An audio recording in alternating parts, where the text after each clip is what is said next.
કેનેડાની એ થીજી જતી રાત. બહાર બરફની સફેદ ચાદર બિછાયેલી છે અને પારો 20 ડિગ્રીએ પહોંચ્યો છે. એક ભવ્ય વિલા જેવું ઘર, અંદર મોટા ફર્નિચર અને હીટરનો ગણગણાટ છે. પણ એ ઘરમાં એક એવી ઠંડક છે જે બહારના બરફ કરતાં પણ વધુ કાતિલ છે. એક ટેબલ પર ગરમા ગરમ ઢોકળાની પ્લેટ પડી છે, જેનો વઘાર હજુ થોડી વાર પહેલા જ થયો હતો. પણ એ પ્લેટ ખાવા માટે ટેબલ પર કોઈ નથી. શું તમે ક્યારે વિચાર્યું છે કે 7 સમંદર પાર આવીને સફળતાના શિખરે બેઠા પછી પણ માણસ અંદરથી આટલો ગરીબ કેમ થઈ જાય છે? આજે આપણે વાત કરીશું સમીરના પરિવારની, જેની પાસે દુનિયાની બધી જ સુખ સુવિધા હતી, છતાં એક એવી વસ્તુ ખૂટતી હતી જેની કિંમત કોઈ કરન્સીમાં નહોતી. સમીર અને તેની પત્ની અંજલિ 10 વર્ષ પહેલા અમદાવાદથી કેનેડાના ટોરોન્ટો શહેરમાં રહેવા આવ્યા હતા. સપનાઓ મોટા હતા, મહેનત કરવાની તૈયારી હતી અને નસીબ પણ સાથ આપતું હતું.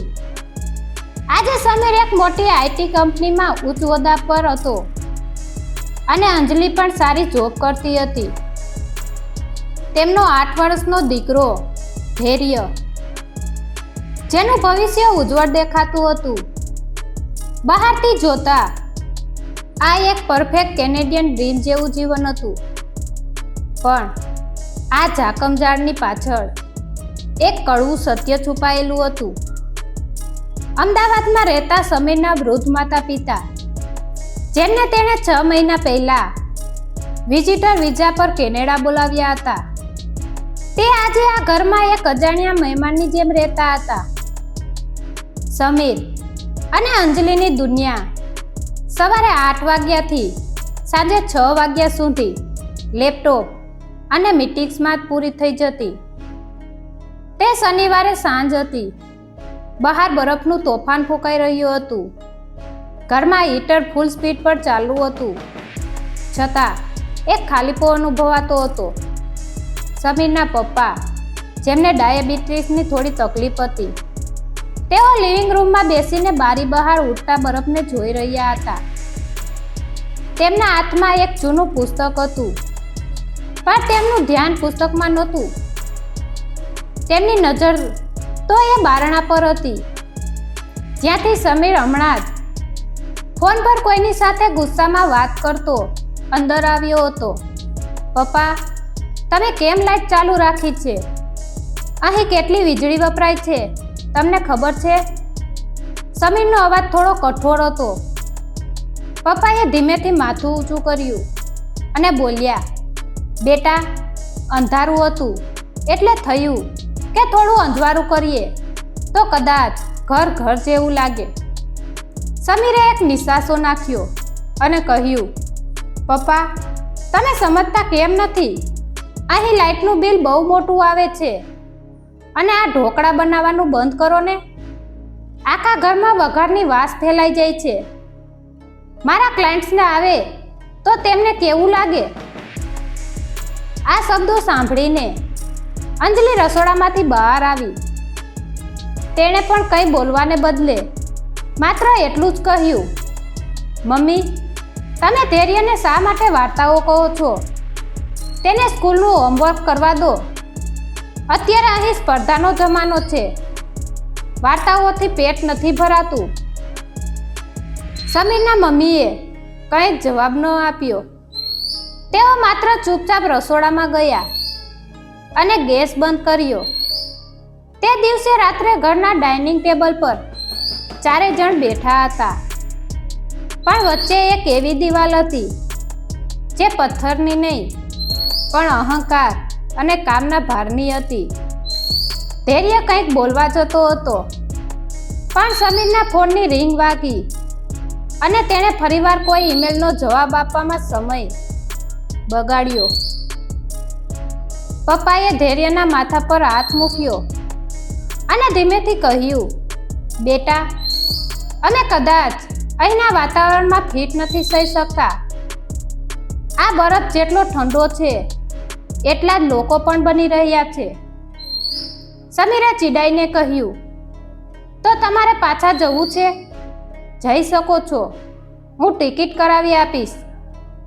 આ સાંભળીને પપ્પાની આંખોમાં એક ચમક આવી, પણ એ આનંદી નહીં, દુઃખની હતી. તેમણે કોઈ જ ઝઘડો ન કર્યો, માત્ર એક શાંત સ્મિત આપ્યું અને કહ્યું, સારું બેટા, જેવી તારી ઈચ્છા. તે રાત્રે સમીરને ખૂબ ગાઢ ઊંઘ આવી હતી. તેણે વિચાર્યું કે કાલથી ઘર શાંત રહેશે, પણ તેને ક્યાં ખબર હતી કે જે શાંતિની શોધ કરી રહ્યો છે તે શાંતિ તેના ઘરનો સૌથી મોટો અભિશાપ બનવાની છે. સવારે જ્યારે તે ઉઠ્યો અને રસોડામાં ગયો ત્યારે તેને ટેબલ પર એ જ ગરમા ગરમ ઢોકળાની પ્લેટ જોવા મળી, જે અંજલિએ ગઈકાલે રાત્રે મમ્મીને બનાવવાની ના પાડી હતી. પરંતુ ઘરનો દરવાજો અડધો ખુલ્લો હતો. બહાર ઠંડો પવન અંદર આવી રહ્યો હતો. સમીરને અચાનક એવું લાગ્યું કે આજે ઘરની એ ખાલી ખુરશીઓ બોલી રહી છે. મમ્મી પપ્પા ક્યાંય નહોતા. ટેબલ પર એક ચિઠ્ઠી પડી હતી, જેના પર થોડા આંસુના ટીપાં સુકાઈ ગયા હતા. સમીરના હાથ ધ્રુજવા લાગ્યા. તેણે તે ચિઠ્ઠી ઉપાડી. સમીરના હાથમાંથી એ ચિઠ્ઠી નીચે પડી ગઈ. તેની આંખો સામે અંધારા છવાઈ ગયા.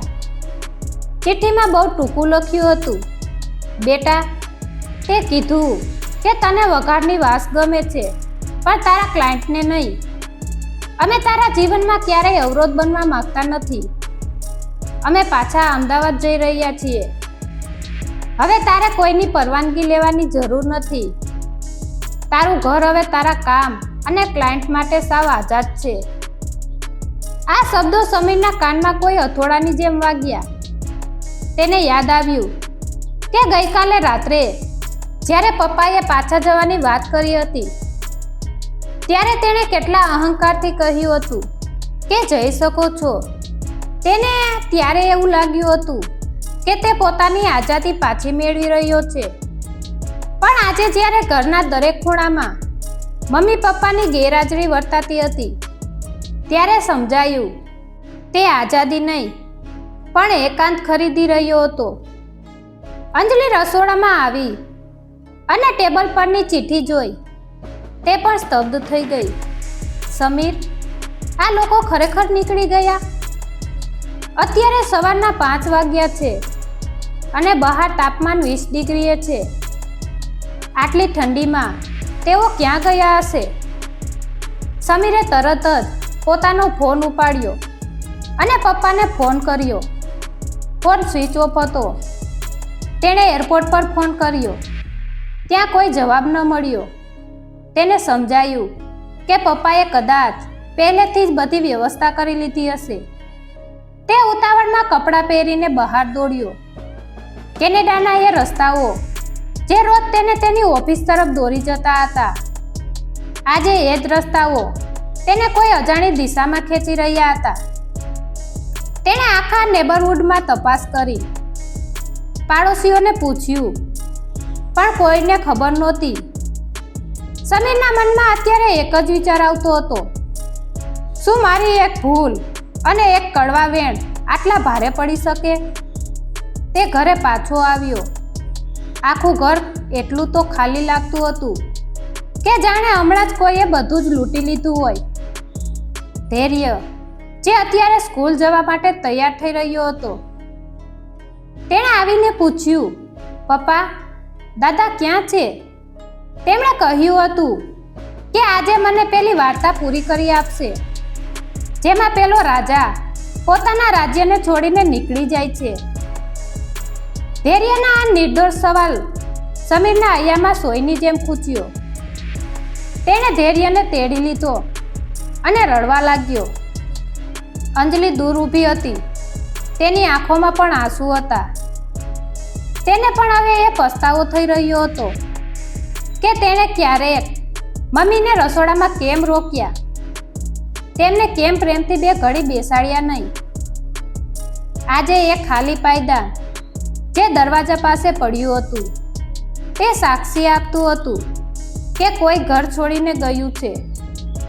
સમીરે તે દિવસે ઓફિસ જવાનું માંડી વાળ્યું.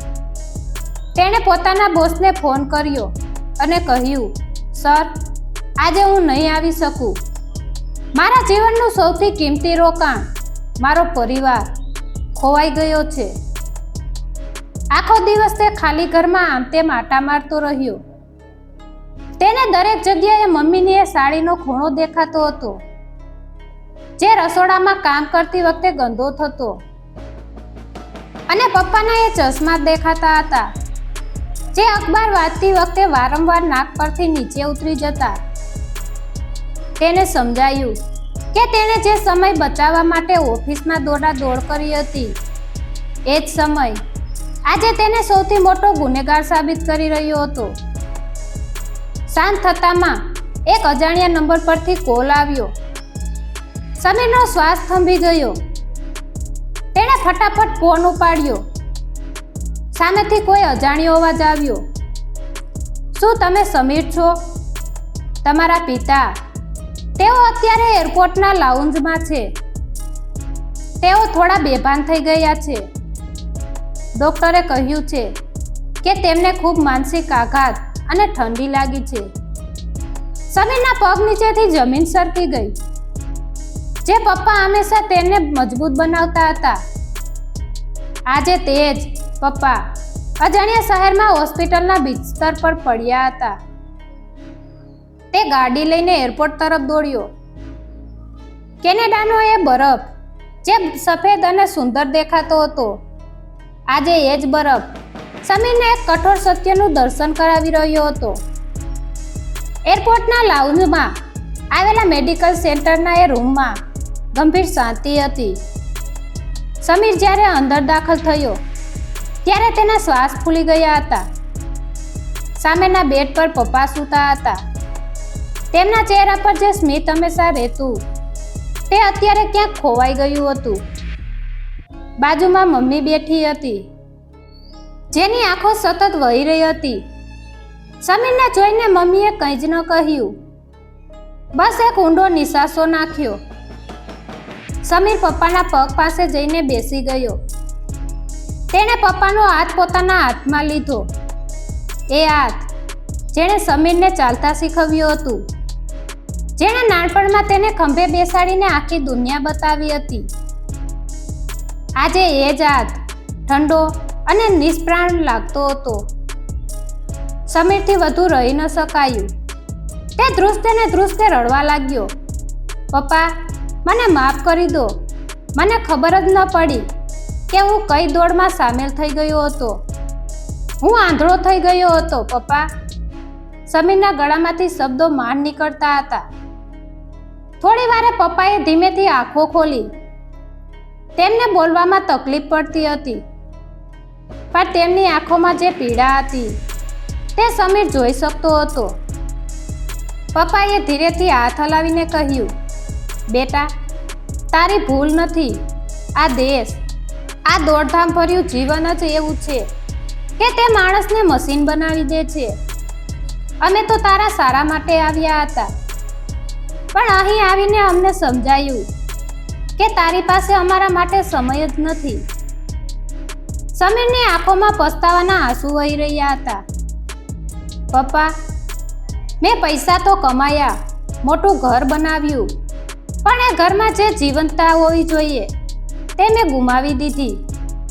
તમે મને સજા આપવા માટે ઘર છોડ્યું, પણ એ સજા તો મને આખી જિંદગી યાદ રહેશે. મમ્મીએ સમીરના માથા પર હાથ મૂક્યો અને બોલી, બેટા, અમે તને દુઃખી કરવા નહોતા નીકળ્યા. અમે તો તને એ સમજાવવા માંગતા હતા કે જે પરિવારને તું અત્યારે સમય નથી આપી રહ્યો, એ જ પરિવાર તારી મોટી મૂડી છે. તારે અહીંની સફળતામાં એટલા નથી ખોવાઈ જવાનું કે તારા મૂળિયા જ ભૂલી જાય. તે રાત્રે સમીરને પપ્પાની રૂમમાં જ રહેવાની પરવાનગી મળી. તેણે આખી રાત પપ્પાની સેવામાં વિતાવી. તેને સમજાયું કે જે કામમાં તે આખો દિવસ વ્યસ્ત રહેતો, તે કામના ઈમેલ્સ અને મીટિંગ્સ આજે કેટલી તુચ્છ લાગતા હતા. પપ્પાની એક આંગળીની હલનચલન તેના માટે દુનિયાની સૌથી મહત્વની ઘટના બની ગઈ હતી. સવાર થઈ, ડોક્ટરે આવીને ચેકઅપ કર્યું અને કહ્યું તેમને માનસિક તણાવ અને ઠંડીના કારણે આઘાત લાગ્યો છે. થોડા દિવસ આરામની જરૂર છે. તેમને વધારે દોડધામ ન કરશો. સમીરે નક્કી કરી લીધું કે હવે તે પહેલા જેવો નહીં રહે. તેણે તરત જ ઓફિસમાં ફોન કર્યો અને 1 અઠવાડિયાની રજા માંગી લીધી. અંજલિ પણ હોસ્પિટલ આવી હતી. તેણે આવીને માફી માંગી.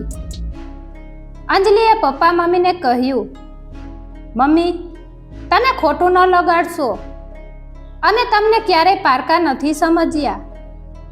બસ જીવનની આંધળી દોડમાં અમે રસ્તો ભટકી ગયા હતા. એ દિવસે સમીર જ્યારે પપ્પાને હોસ્પિટલમાંથી ડિસ્ચાર્જ કરાવીને ઘરે લાવ્યો ત્યારે ઘરનું વાતાવરણ કંઈક બદલાયેલું હતું.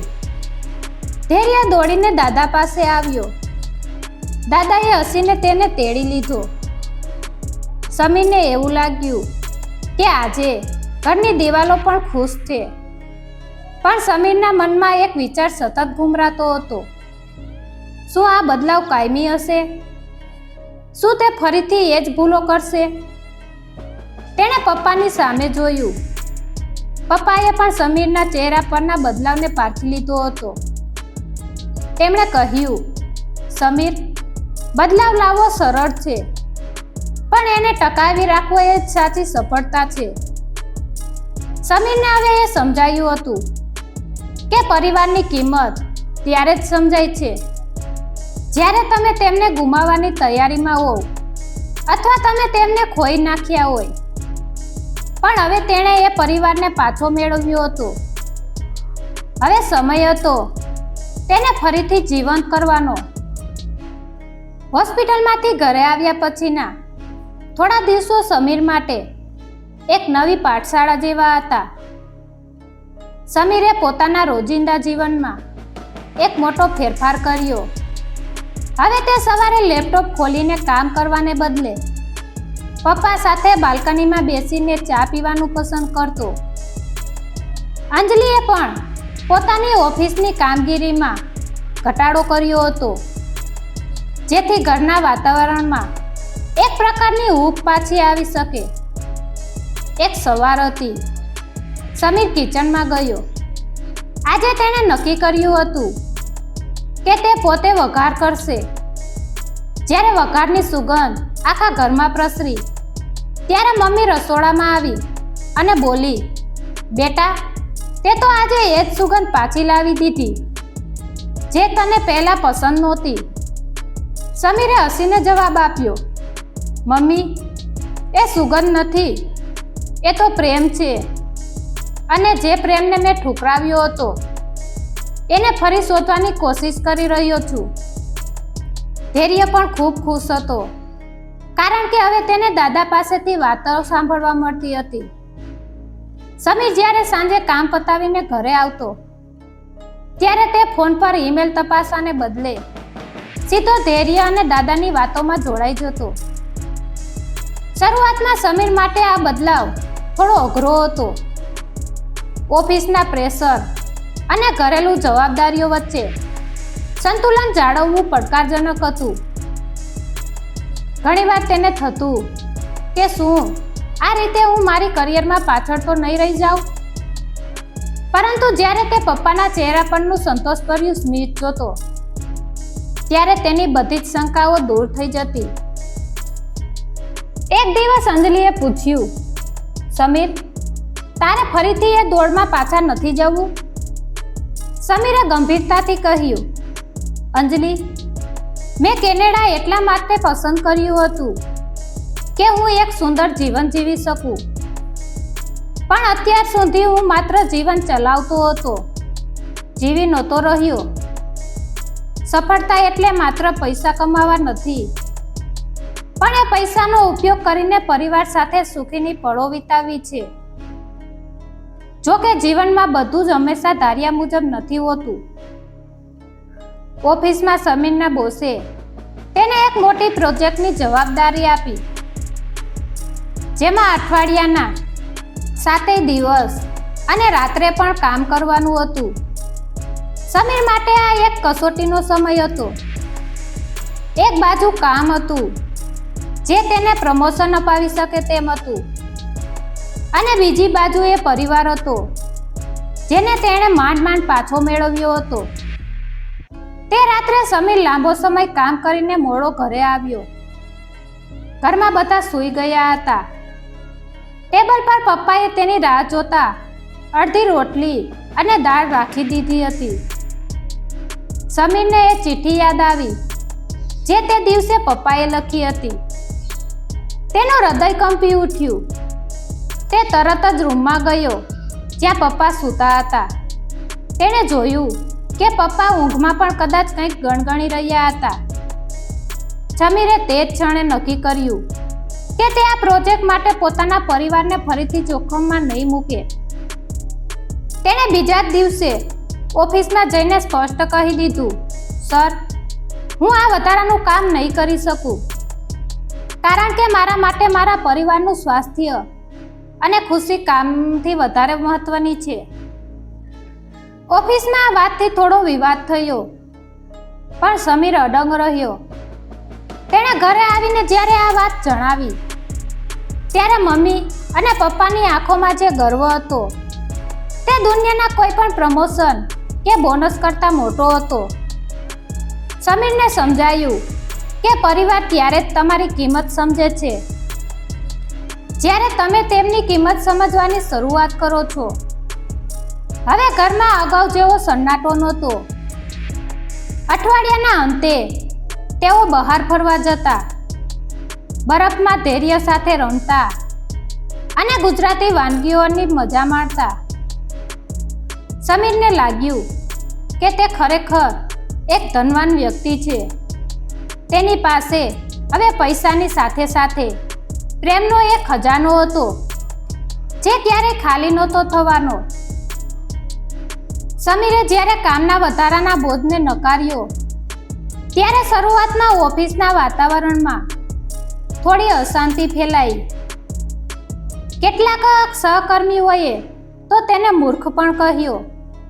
તેમનું માનવું હતું કે કેનેડા જેવા દેશમાં જો તમે દોડશો નહીં તો તમે પાછળ રહી જશો. પરંતુ સમીર હવે એક બદલાયેલો વ્યક્તિ હતો. તેના મનમાં એક જ વાત સ્પષ્ટ હતી, જો તે તેના માતા પિતા અને પુત્ર સાથે જ ન હોઈ શકે તો એ આ સફળતાનો શું અર્થ? ઘરમાં વાતાવરણ એકદમ બદલાઈ ગયું હતું. પપ્પાએ સમીરના નિર્ણયના વખાણ કરતા કહ્યું, બેટા, તે જે કર્યું એ બહુ જ સાહસિક છે. દુનિયા કહેશે કે તું કરિયરમાં પાછળ રહી ગયો, પણ હકીકતમાં તે તારા જીવનની સૌથી મોટી મૂડી બચાવી લીધી છે. આ વાતો સમીરને ખૂબ હિંમત આપતી હતી. અઠવાડિયાના અંતે સમીરે પરિવાર સાથે કેનેડાના સુંદર કુદરતી સ્થળોએ જવાનું નક્કી કર્યું. ધૈર્ય પહેલીવાર દાદા દાદી સાથે બરફમાં રમવા ગયો હતો. એ પળો એટલી સુંદર હતી કે જાણે સમય ત્યાં જ થંભી ગયો હોય. સમીરને હવે એ અહેસાસ થતો હતો કે કેનેડાની ઠંડીમાં પણ કેટલી હૂંફ હોઈ શકે છે જો તમારી સાથે તમારો પોતાનો પરિવાર હોય. જોકે જીવનમાં અણધાર્યા વળાંકો તો આવતા જ રહે છે. એક દિવસ સમીરને ઓફિસમાંથી ફોન આવ્યો. જે પ્રોજેક્ટ માટે સમીરે વધારાનું કામ કરવાની ના પાડી હતી તે પ્રોજેક્ટમાં કંપનીએ મોટી ભૂલ કરી હતી. જે ટીમ રાત દિવસ કામ કર્યું હતું તેઓ પ્રોજેક્ટના મુખ્ય તબક્કામાં નિષ્ફળ ગયા હતા. કંપનીના માલિકે જ્યારે તપાસ કરી ત્યારે તેમને સમજાયું કે સમીરે જે મુશ્કેલીઓનો અગાઉ નિર્દેશ કર્યો હતો તેને કોઈએ ગંભીરતાથી લીધી જ ન હતી. કંપનીના મેનેજરે સમીરને બોલાવ્યો. સમીરને લાગ્યું કે કદાચ તેને નોકરીમાંથી કાઢી મૂકશે. તે ઓફિસ પહોંચ્યો ત્યારે બધા ખૂબ ગંભીર હતા. માલિકે તેની સામે જોયું અને કહ્યું, સમીર, તે જે ચેતવણી આપી હતી એ સાચી હતી. તે કામની ના પાડી, કારણ કે તને ખબર હતી કે આ રીતે ઉતાવળમાં કરવામાં આવેલું કામ નિષ્ફળ જશે. તારી પ્રામાણિકતા અને સંતુલિત અભિગમને કારણે આજે અમે મોટી નુકસાનીમાંથી બચ્યા છીએ. સમીર સ્તબ્ધ હતો.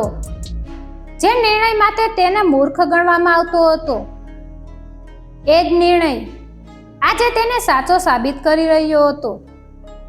તેને માત્ર નોકરીમાં બઢતી જ નહીં, પણ એક મોટી જવાબદારી પણ સોંપવામાં આવી, જેમાં તેને કામની સાથે પરિવારને પણ સમય આપવાની છૂટ મળી. સમીર જ્યારે સાંજે ઘરે આવ્યો ત્યારે તેણે આ ખુશખબર પરિવારને આપી. અંજલિની આંખોમાં આંસુ હતા. તેણે કહ્યું, જો તે દિવસે પરિવારને પ્રાધાન્ય ન આપ્યું હોત તો કદાચ આજે આપણે આ શાંતિ ન અનુભવતા હોત. પપ્પાએ સ્મિત સાથે કહ્યું, બેટા, જ્યારે આપણે પરિવાર માટે જીવીએ છીએ ત્યારે કુદરત આપોઆપ આપણા કામમાં રસ્તો કરી આપે છે. પરિવાર એ કોઈ ત્યાગ નથી, એ તો એક શક્તિ છે જે તમને દરેક મુસીબતમાંથી બહાર કાઢે છે. સમીરને હવે સંપૂર્ણ વિશ્વાસ હતો કે તે જીવનના સાચા રસ્તા પર છે. તેણે પૈસા પણ મેળવ્યા હતા અને હવે તેની પાસે એ ખુશી પણ હતી જે પૈસાથી ક્યારેય ખરીદી ન શકાય. તે સમજી ગયો હતો કે પરિવારની કિંમત સમજવા માટે કોઈએ અચાનક ઘર છોડવું પડે એવું જરૂરી નથી. બસ એકબીજાના પ્રેમ અને સમય આપવો એટલો જ કાફી છે. સમયના વહેણ સાથે કેનેડાની એ ઠંડી હવે સમીરના પરિવાર માટે સામાન્ય બની ગઈ હતી. હવે ઘરની બહાર બરફ પડે તો પણ અંદરનું વાતાવરણ પ્રેમની ઊંઘથી ગરમ રહેતું હતું. સમીર, અંજલિ, ધૈર્ય અને તેના મમ્મી પપ્પા, આ બધા વચ્ચેનો સંબંધ હવે એક મજબૂત દોરીથી બંધાઈ ગયો હતો. જે ઘરમાં એક સમયે માત્ર કામનો ગણગણાટ અને સન્નાટો રહેતો હતો, ત્યાં હવે ધૈર્યના ખડખડાટ હસવાનો અવાજ અને પપ્પાની વાર્તાઓનો અવાજ સંભળાવા મળતો હતો. એક રવિવારની સાંજ હતી. બહાર બરફની વર્ષા ધીમી થઈ ગઈ હતી અને આકાશમાં સાંજનો કેસરી રંગ છવાયેલો હતો. સમીરના મમ્મી પપ્પાના પાછા જવાનો સમય નજીક આવી રહ્યો હતો, પણ આ વખતે તે દુઃખ સાથે નહીં, પણ એક સંતોષ સાથે.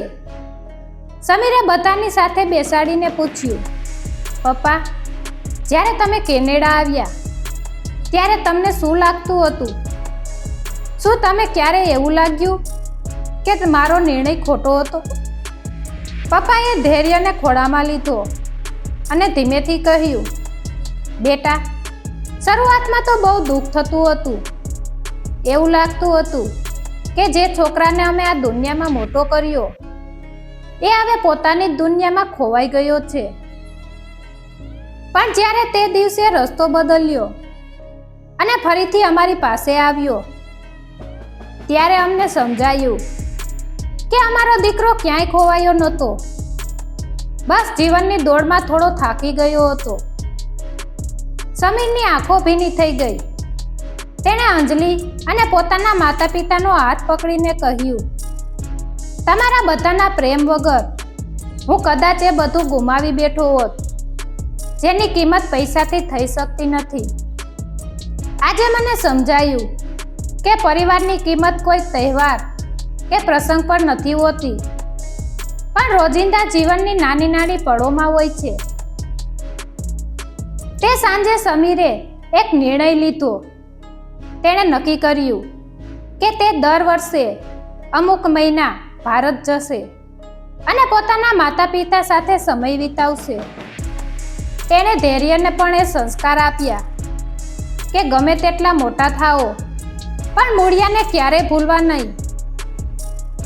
આ વાર્તા આપણને એ શીખવે છે કે વિદેશની ધરતી હોય કે પોતાનું વતન, ઘર ત્યારે જ ઘર બને છે જ્યારે ત્યાં વડીલોના આશીર્વાદ, બાળકોની નિર્દોષતા અને એકબીજા પ્રત્યેનો અતૂટ પ્રેમ હોય. સમીર જે સફળતા પાછળ દોડતો હતો એ તો માત્ર સાધન હતું, પણ સાધ્ય તો એનો પરિવાર જ હતો. આજે જ્યારે સમીર કામ પરથી ઘરે પાછો ફરે છે ત્યારે દરવાજા પર તેને લેપટોપની ચિંતા નથી હોતી, પણ પોતાના પરિવારના પ્રેમાળ હાસ્યની રાહ જોવાની હોય છે. કેનેડાના એ બર્ફીલા શહેરમાં પણ હવે એક એવું ઘર હતું જ્યાં પ્રેમ ક્યારેય ઠરતો નહોતો. પરિવાર એ આપણું સૌથી મોટું રોકાણ છે. સફળતા મેળવવા માટે પરિવારનો ભોગ આપવો એ સમજદારી નથી, પણ પરિવારની સાથે રહીને સફળતાના શિખરો સર કરવા એ જ સાચી કલા છે. સંબંધો સાચવી લેવા, કારણ કે સમય અને પરિવાર પાછા નથી આવતા.